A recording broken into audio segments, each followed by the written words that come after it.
Bueno, pues vamos a empezar esta pequeña, este pequeño tema que voy a intentar daros. Bueno, yo ya sabéis que soy bastante nuevo en todo esto, por lo tanto voy a hacerlo lo mejor que el Espíritu Santo me permita. He traído pues un poco el tema apuntado. La intención pues es hablaros un poco de cosas que ya seguramente sabréis todos, pero bueno, repasarlo nunca está de más, como puede ser pues el tema de las fiestas judías, un poco por encima de por qué las guardaban, o al menos algunos de los motivos. Después también, bueno, pues proseguir con el tema de la fiesta de tabernáculos y, bueno, poder ir poco a poco pues avanzando hasta hoy en día, y el por qué pues hoy en día también es interesante de guardar este tipo de reunión, ¿no?, entre los hermanos. Si os parece bien, vamos a empezar con una oración. Padre nuestro, que estás en los cielos, Señor, gracias por todo lo que haces por nosotros.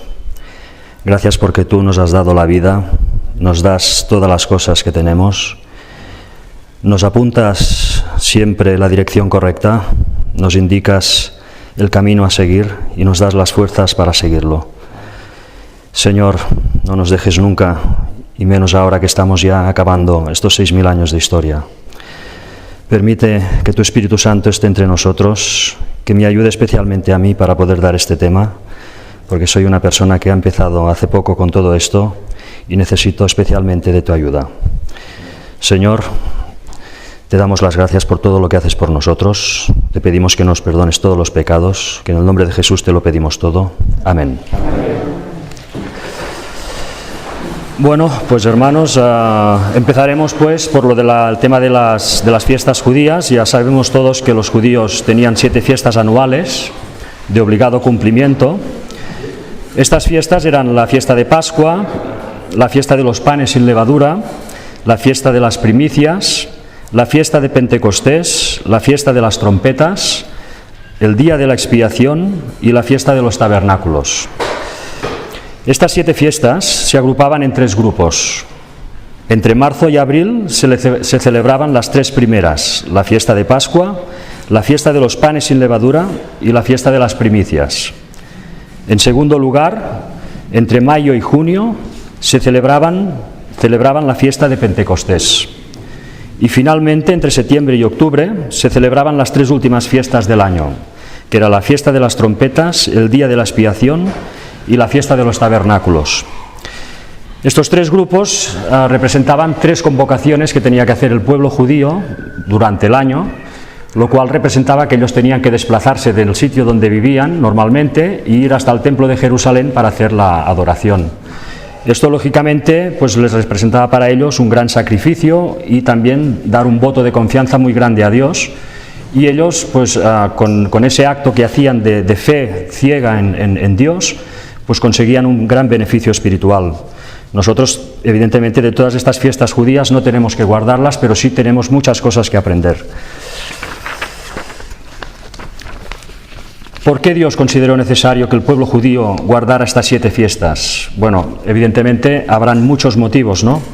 Yo aquí el que he intentado pues poner el énfasis es quizá el que lo resume todos, que es que una posible respuesta podría ser que sería para protegerlos de los engaños de Satanás. Este es el gran problema que resume todos los problemas de este mundo, los engaños a los que Satanás nos somete constantemente. El pueblo judío no era exento de estos engaños y por lo tanto necesitaba también, como no, pues la protección de Dios. El guardar estas 7 fiestas les daba una protección especial, los protegía, los blindaba ante los engaños sutiles del enemigo. Por lo tanto, Satanás quería apartarlos de Dios y de la recta adoración que Dios demanda. Dios ha demandado esta recta adoración desde el primer momento que entró el pecado en el mundo, y esta recta adoración siempre la ha tenido que ir recordando a todos los pueblos que han ido habitando esta tierra. El pueblo judío, además, que era un pueblo que fue tan especial, que fue el pueblo depositario de todo ese linaje que desembocaría en Jesús, necesitaba de esa protección especialmente, y Dios, a través de estas fiestas, entre otras cosas, pues ayudó a que esto fuera posible. Por lo tanto, Satanás ya sabemos que quería que el pueblo de Dios, y esto no es una excepción hoy en día, adorase torcido. Satanás siempre intenta con engaños sutiles que acabemos en su terreno, incluso a veces sin darnos cuenta, casi siempre sin darnos cuenta. Con lo cual ya vemos que, igual que los judíos en su tiempo, nosotros somos responsables también de tener un gran cuidado en todo nuestro comportamiento y sobre todo en la forma como percibimos a Dios y cómo nos dirigimos a Él. Por lo tanto, el cumplimiento de estas fiestas judías ayudaba al pueblo a mantener su mirada fija en el Dios de Abraham y a no despistarse en lo satánico. Cumpliendo con las fiestas, los judíos cimentaban su relación con Dios gracias a los simbolismos que éstas contenían. Las fiestas, todos sabemos que contenían unos grandes simbolismos que permitían a los judíos, conscientemente, evidentemente, pero también inconscientemente, estar conectados a Dios, unidos a Dios y no desviarse del camino tan importante que debían hacer cada día de rectitud. Guardando las fiestas, por lo tanto, llegaban a conocer mejor a Dios. Guardando estas fiestas entendían, por lo tanto, muchas cosas de Dios, cosas que a veces si no vives una relación directa con Dios el día a día, pues se te acaban difuminando, acabas perdiendo esos conceptos de lo que es Dios y por lo tanto pierdes fuerza y decaes en la fe. Las fiestas, al guardar las fiestas, los judíos entendían que era Dios el que los había liberado de la esclavitud. Esto es muy importante. Somos esclavos, todos somos esclavos de este mundo, estamos atrapados, intentamos salir de él y constantemente vemos lo pequeños que somos, lo difícil que es y lo prácticamente imposible que es hacerlo, totalmente por nosotros solos. Por tanto, debemos entender que es Dios el que nos saca de esta esclavitud y no perderlo nunca de vista, porque Él nos tiende la mano y es el que nos saca de esta situación, nadie más. Entendían los judíos también, guardando las fiestas, que Dios es el que los prosperaba con las cosechas. Las cosechas no venían por casualidad. Las cosechas eran siempre un regalo de Dios, y más en la tierra prometida. La tierra prometida fue una promesa que Dios les hizo, que nunca les faltaría de nada. Por lo tanto, esas cosechas que ellos recibían cada año eran unas cosechas especialmente bendecidas por Dios, y ellos así lo entendían al guardar las fiestas. Entendían, por tanto, el carácter bueno y justo de Dios. A veces se nos escapa el carácter de Dios en nuestros problemas diarios, y los judíos pues también tenían los suyos. Quedamos atrapados, quedamos totalmente hipnotizados por lo que nos pasa cada día y perdemos, nosotros intentamos que no sea así, pero el mundo pierde totalmente este entendimiento de que el carácter de Dios es bueno y es justo, y que por lo tanto debemos acudir a Él sin miedo y con prestanza, porque Él seguro que nos ayudará. Eso les ayudaba, por tanto, guardar las fiestas a los judíos les ayudaba a tener esto claro. Entendían que solo Dios salvaba y daba vida eterna. Evidentemente esto también es importantísimo, porque los engaños del enemigo ya en esa época también iban por este sentido, de que no hacía falta seguir al Dios verdadero, que la vida eterna ya venía pues prácticamente ya por sí sola, es decir, tú ya nacías con ese derecho. Los judíos no estaban libres de ese engaño y por lo tanto debían recordarlo constantemente. Guardar las fiestas les ayudaba a ello. Entendían también que Dios tenía un plan de salvación para el mundo y entendían en gran manera dicho plan. Solo si estamos cerca de Dios, solo si lo servimos, solo si lo adoramos, podemos llegar a entender también sus sutilezas, sus mensajes, sus profecías que están escritas. Nosotros las tenemos escritas. Los judíos evidentemente también conocían de estas profecías, conocían del plan de salvación, y mientras adoraban correctamente a Dios y seguían sus caminos, estas profecías estaban presentes en su vida. Luego evidentemente todo se fue torciendo y muchos quedaron cegados por el engaño y no pudieron seguir comprendiéndolas, pero las fiestas ayudaban también, tenían un sentido profético. También las fiestas les ayudaban a entender la necesidad de santificarse en la vida diaria. Nosotros también, como ellos, debemos santificarnos cada día, a cada momento, en cada situación de la vida nos presente, debemos tener esa conexión con Dios, que automáticamente nos haga saltar las alarmas cuando estamos empezando a desviarnos, cuando estamos empezando a coger actitudes que no tocan. Todo esto, pues los judíos tenían este sentimiento gracias también a estar conectados a Dios mediante sus fiestas. Y por último, guardando las fiestas, entendían que solo unidos y adorando en un mismo sentir podrían tener la fuerza necesaria para seguir siendo el pueblo escogido de Dios. Esto no debemos olvidarlo nunca. Solo unidos y en un pleno sentir podremos tener esa fortaleza necesaria para poder afrontar, y más sabiendo lo que nos viene encima, ese peligro constante al que estamos sometidos de los engaños del enemigo. Por tanto, es muy importante estar todos unidos en un mismo sentir, adorando a Dios, dándolo todo por Él, y eso pues es algo que los judíos también entendían guardando sus fiestas.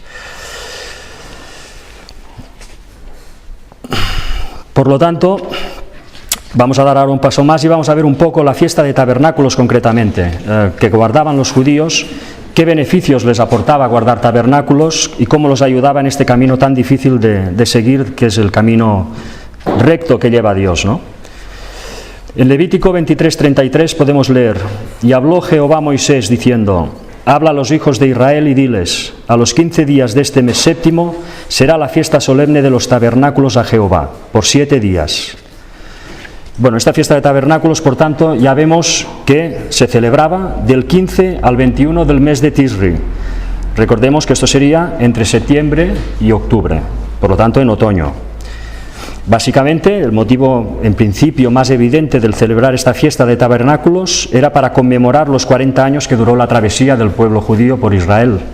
Una travesía evidentemente que fue épica, que ellos mismos pues vivieron de primera mano qué significa vivir totalmente en manos de la providencia divina, totalmente dependiendo de Él. Para ellos esto fue una lección básica para estar preparados para luego poder entrar en la tierra prometida.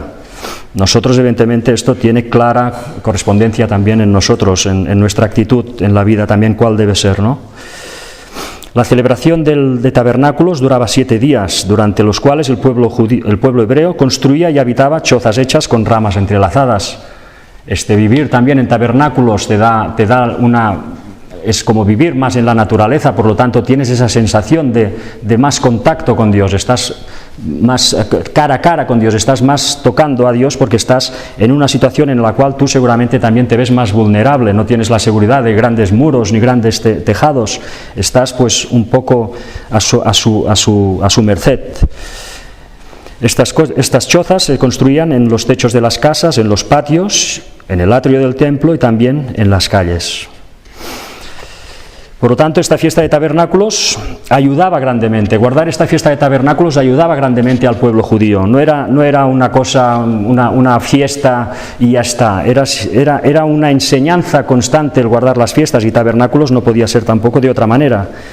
En primer lugar, guardando tabernáculos, entendían de forma muy vivida cómo Dios les había guiado y mantenido durante los 40 años de peregrinación por el desierto, comiendo el maná y habitando en tiendas. Entendían el carácter bueno y protector de Dios. Claro, esa peregrinación para ellos fue un trance muy duro, y ver que Dios los proveía de todos les ayudó a que se les grabara a fuego el carácter bueno, el carácter ayudador de Dios. Y este es el mismo tipo de grabado que debemos hacernos nosotros en nuestros corazones, que Dios realmente es un Dios de bondad y es un Dios que ayuda siempre que nosotros le pidamos ayuda y sigamos sus caminos. Ellen White, en Patriarcas y Profetas, comentando sobre tabernáculos, nos dice: la fiesta de los tabernáculos era conmemorativa. En recuerdo de su peregrinación por el desierto, el pueblo debía dejar sus casas y morar en cabañas o enramadas. Por lo tanto, la fiesta de tabernáculos servía para recordar la peregrinación del pueblo judío por el desierto. Esta era la primera y más evidente motivo para guardar tabernáculos, para no olvidar nunca ese hecho. En segundo lugar, guardar tabernáculos ayudaba al pueblo judío a comprender que era Dios el que los prosperaba cada año en la cosecha de otoño. En esa época era cuando se recogían todos los frutos del campo, era el momento en el que el pueblo judío almacenaba todo lo que había ido cosechando durante la temporada, y por lo tanto era un momento de gran alegría, de recoger todo el trabajo hecho. Y ese momento es un momento también peligroso, porque tú puedes llegar a pensar que todo es gracias a tus esfuerzos, todo es gracias a lo bien que lo haces todo.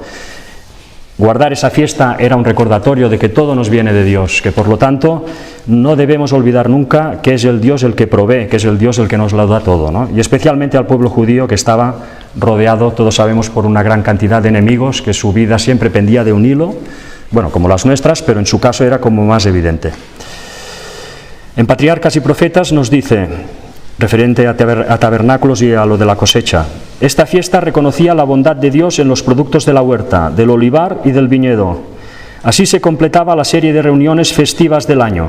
La tierra había dado su abundancia, la mies había sido recogida en los graneros, los frutos, el aceite y el vino habían sido almacenados y las primicias se habían puesto en reserva, y ahora acudía al pueblo con los tributos de agradecimiento al Dios que le había bendecido. Por tanto, tabernáculos servía para recordar que era Dios el que nos da las cosechas. No debemos olvidarlo nunca. En tercer lugar, tabernáculos les ayudaba a no olvidar que Dios demandaba amor, evidentemente, pero también obediencia, también seguir sus caminos, no desviarse. En Patriarcas y Profetas, Ellen White nos dice también, referente a esto, esta fiesta debía ser ante todo una ocasión de regocijo. Se celebraba poco después del gran día de la expiación, en el cual se había dado la seguridad de que no sería ya recordada la iniquidad del pueblo. Este, ahora reconciliado con Dios, se presentaba a él para reconocer su bondad y para alabar su misericordia. Tenían pues muy vivo y muy reciente, ya que unos días antes había sido el día de la expiación, de que Dios también es un Dios que juzga. No debemos olvidarlo nunca. Eso nos ayuda también a ponernos las pilas, a saber que no podemos fallar, que Dios tiene paciencia, tiene misericordia con nosotros, nos ama y siempre nos tiende la mano, pero que también hay un momento en el cual nosotros debemos decir basta con el pecado, que ya no queremos más vivir con el pecado, cualquier tipo de pecado. Y esta fiesta ayudaba al pueblo judío, pues, porque tenían los mismos problemas que nosotros, a recordar este hecho tan importante.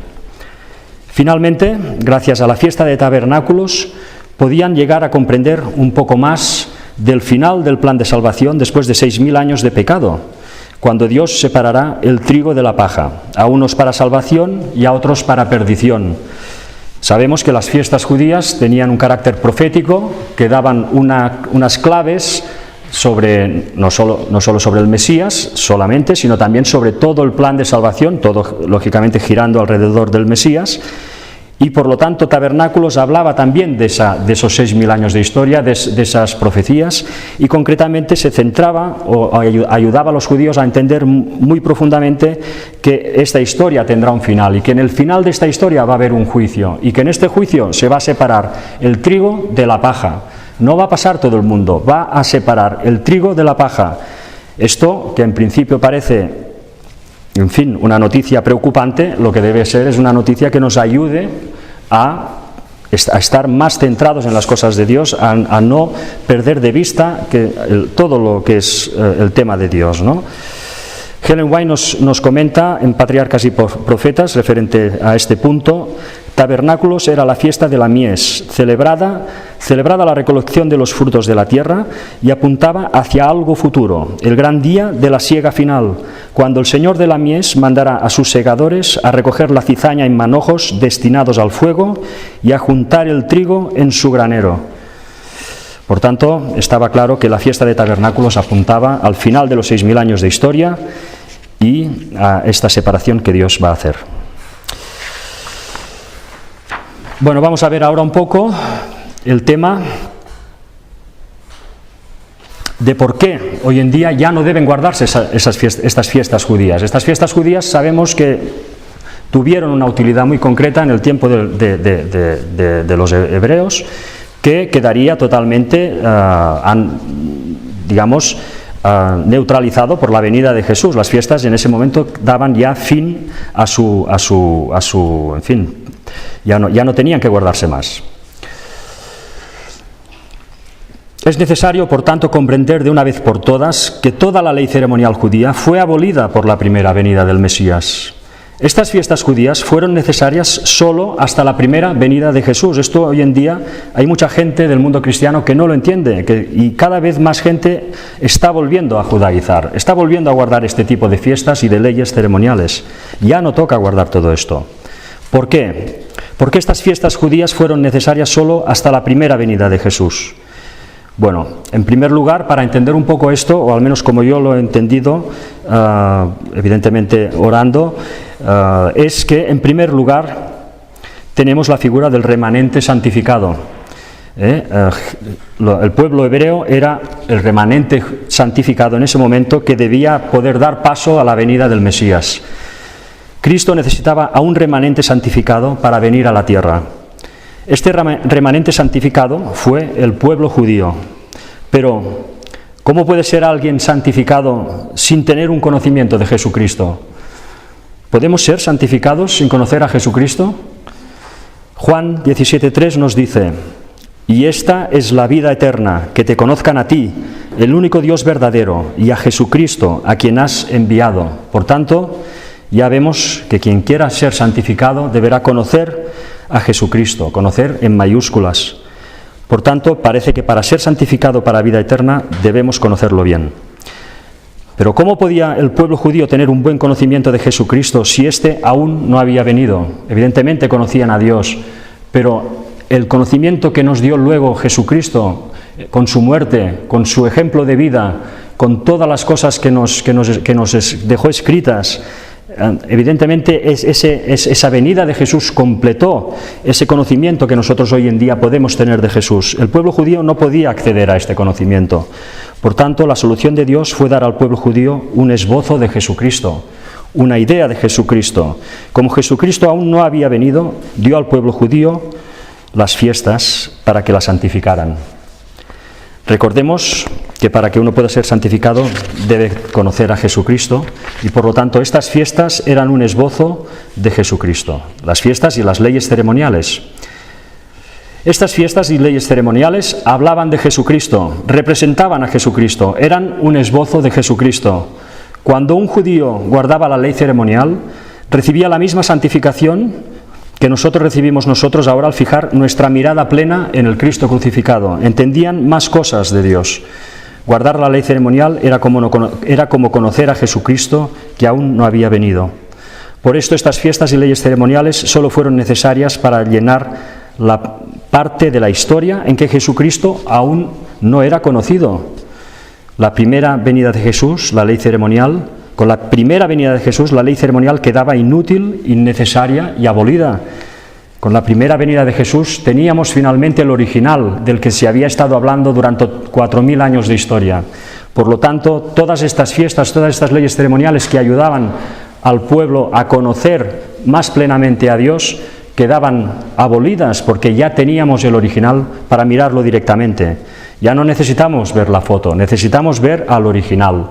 Por tanto, hoy en día, estar centrados otra vez en las fiestas judías, guardando lo que guardaban los judíos, es absolutamente inútil. Es inútil y nos hace ver más corto, porque rechazamos el original y nos centramos en la foto. En la foto siempre perdemos cosas, evidentemente. En el conflicto de los siglos nos dice: con el gran sacrificio ofrecido en el Calvario, terminó aquel sistema de ofrendas que durante 4000 años había prefigurado el Cordero de Dios.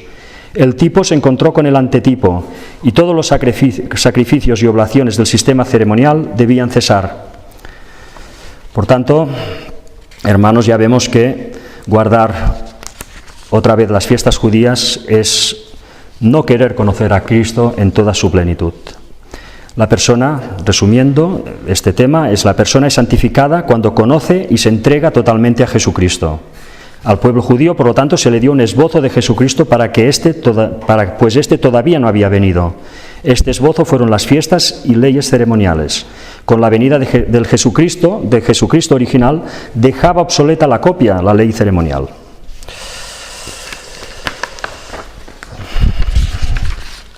Bueno, pues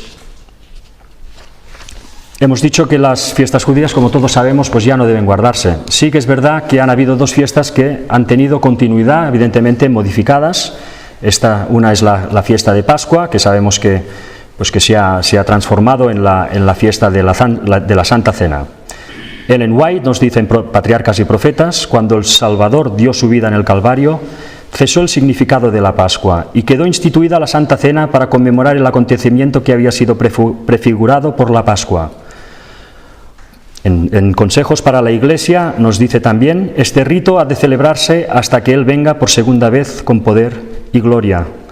Por tanto, ya vemos que sin la necesidad de guardar el calendario lunar de los judíos, sí es necesario que hagamos la Santa Cena varias veces al año, sin una fecha concreta, pero reuniéndonos con hermanos y celebrando todo el significado que tiene la Santa Cena. También, y la segunda fiesta que nos ha sido o puede ser continuada desde la época de los judíos, es la que estamos celebrando estos días, que es la de Tabernáculos. Ellen White nos dice, referente a esta fiesta en Patriarcas y Profetas: también hoy sería bueno que el pueblo de Dios tuviera una fiesta de las cabañas. En este caso tampoco debemos fijarnos en el calendario lunar judío para guardarla, sino que la debemos ir celebrando durante el año. ¿Y por qué es importante que celebremos tabernáculos? En primer lugar, para que unidos en un mismo sentir, podamos todos juntos agradecer la ayuda que Dios nos brinda. Cuando el pueblo unido da esas gracias a Dios por la ayuda que nos da, hay una bendición especial. Y por lo tanto, tabernáculos es una ocasión inmejorable para poder estar todos juntos conviviendo y dando esa gratitud a Dios. En Patriarcas y Profetas, Ellen White nos dice: deberíamos recordar con gratitud los diferentes medios que Él ideó para apartarnos del mundo y de las tinieblas del error y para llevarnos a la luz preciosa de su gracia y de su verdad. Por tanto, estos encuentros deberían servir para agradecer a Dios su ayuda. En segundo lugar, el reunirnos en tabernáculos y cumplir así con este servicio religioso que Dios nos manda, cultivamos nuestra capacidad de sacrificio por las cosas de Dios. En Patriarcas y Profetas, Ellen White nos dice: a los que vivían lejos del tabernáculo, la asistencia a las fiestas anuales les requería más de un mes de cada año. Este ejemplo de devoción a Dios debe recalcar la importancia de los servicios religiosos y la necesidad de subordinar nuestros intereses egoístas y mundanos a los que son espirituales y eternos.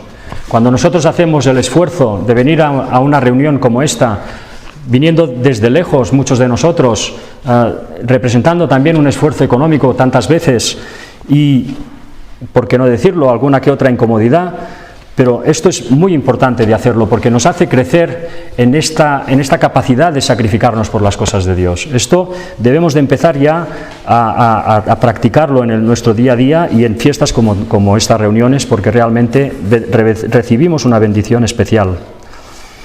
En tercer lugar, durante los tabernáculos tomamos conciencia, instalados en tiendas, de que en la tierra estamos como peregrinos. Dormir fuera de casa, rodeado de otros hermanos, amplifica esta sensación de peregrinaje y provisionalidad. En Juan 17:14 podemos leer: yo les he dado tu palabra y el mundo los ha odiado, porque no son del mundo, como tampoco yo soy del mundo. Por tanto, hermanos, nosotros no somos de este mundo y no debemos caer, a ser posible, no debemos dejarnos atrapar demasiado por todas las comodidades que nos ofrece este mundo. Poder venir a fiestas de este tipo nos ayuda a sacarnos un poco de encima toda esta dinámica del día a día, en la cual vamos a veces, desgraciadamente, cayendo en una cierta comodidad que en la medida de lo posible deberíamos ir dejando atrás poco a poco. En cuarto lugar, celebrando la fiesta de tabernáculos hoy en día, nos damos cuenta y visualizamos pues los tabernáculos que vamos a vivir nosotros en el cielo después de estos 6.000 años de historia.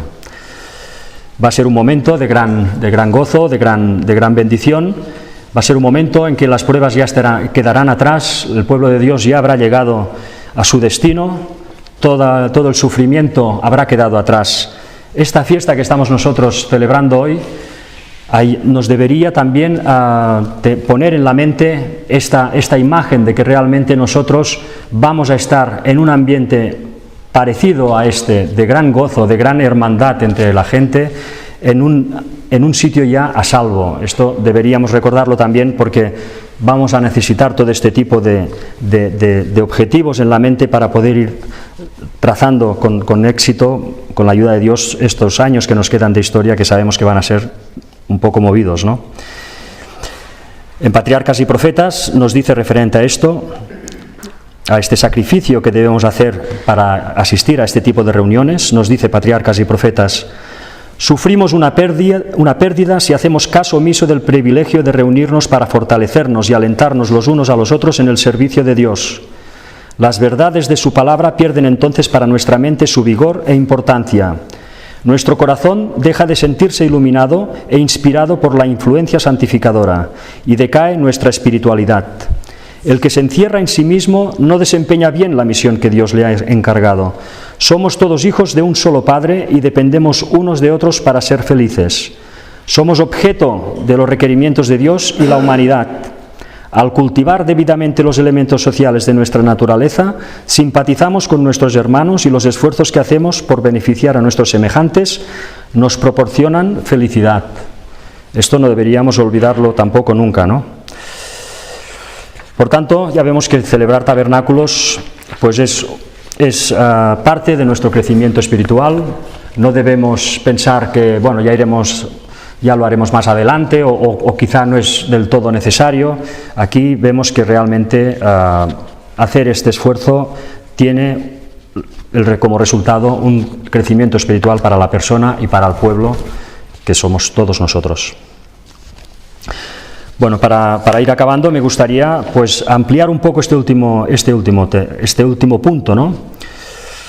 El tema de crecer espiritualmente con el trato con los hermanos. ¿Por qué crecemos espiritualmente con el trato con los hermanos?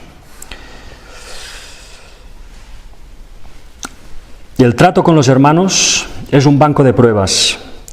En el trato con los demás donde podemos ver en qué punto exacto nos encontramos como cristianos. En casa, solos, rodeados de nuestras cosas, nuestro ego no se siente amenazado. En esas condiciones uno puede llegar a pensar que ya es un hombre santificado, sin ego y lleno de los frutos del Espíritu Santo. Luego sale a la calle y se pelea con el primero que pasa. Puede ser que en este momento le haya salido su egocentrismo, por lo tanto no estaba tan santificado como él mismo pensaba. Por tanto, es en el trato con los demás donde nuestro ego es puesto a prueba. Es en el trato con los demás donde podemos entender en qué punto exacto se encuentra nuestro egocentrismo. Si tratando a los demás vemos que nos sale este egocentrismo, deberemos redoblar nuestros esfuerzos por deshacernos de él. Y ya sabemos que lo único que funciona contra el ego es fijar nuestra mirada totalmente en Cristo. No hay otra manera.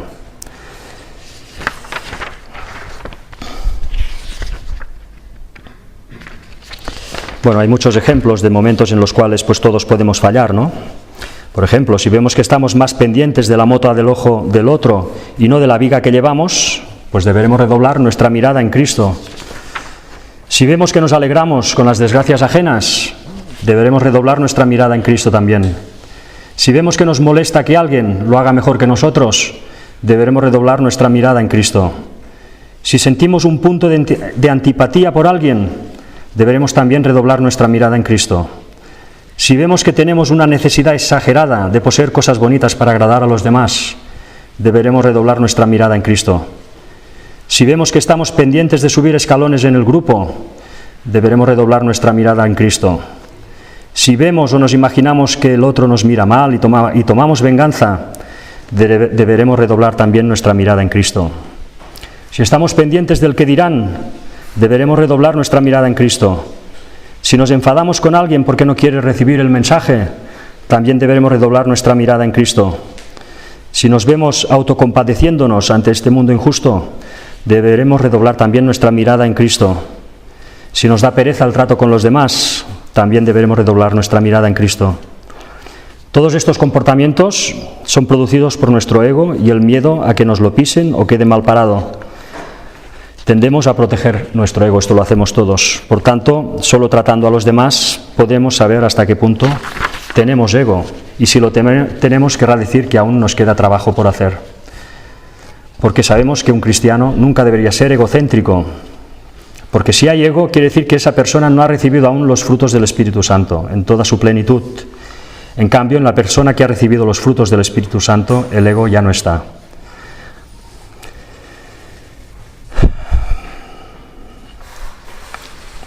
Bueno, ¿cuáles son los frutos del Espíritu Santo?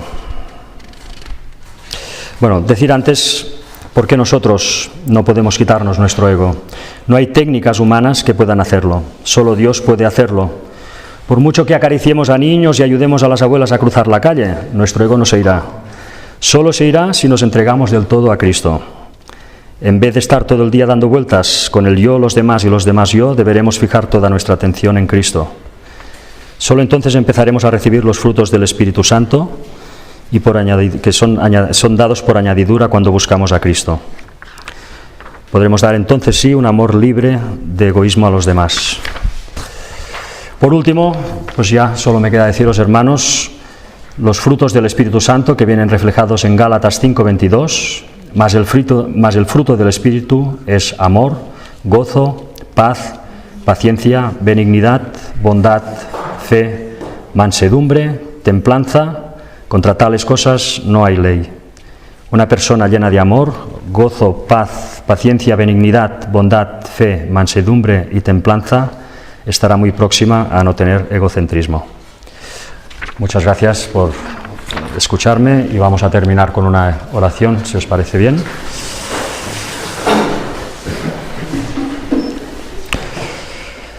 Padre nuestro, que estás en los cielos, gracias, Señor, por todas las enseñanzas que nos das a través de tu palabra. Gracias por haberme permitido dar este pequeño mensaje a mis hermanos. Gracias por haberme permitido hablar ante ellos. Señor, tú eres el que haces todas las cosas posibles. Ayúdanos a no olvidarlo nunca, a no tirar nunca por nuestro lado, a no seguir nunca nuestros impulsos egoístas y seguir teniendo siempre la mirada puesta en ti y en tu Hijo Jesús. Perdónanos todos nuestros pecados, Señor, que lo necesitamos, porque si tú no nos perdonas nuestros pecados, no podremos ser salvos. Señor, en nombre de tu Hijo Jesús te lo pedimos todo. Amén. Amén.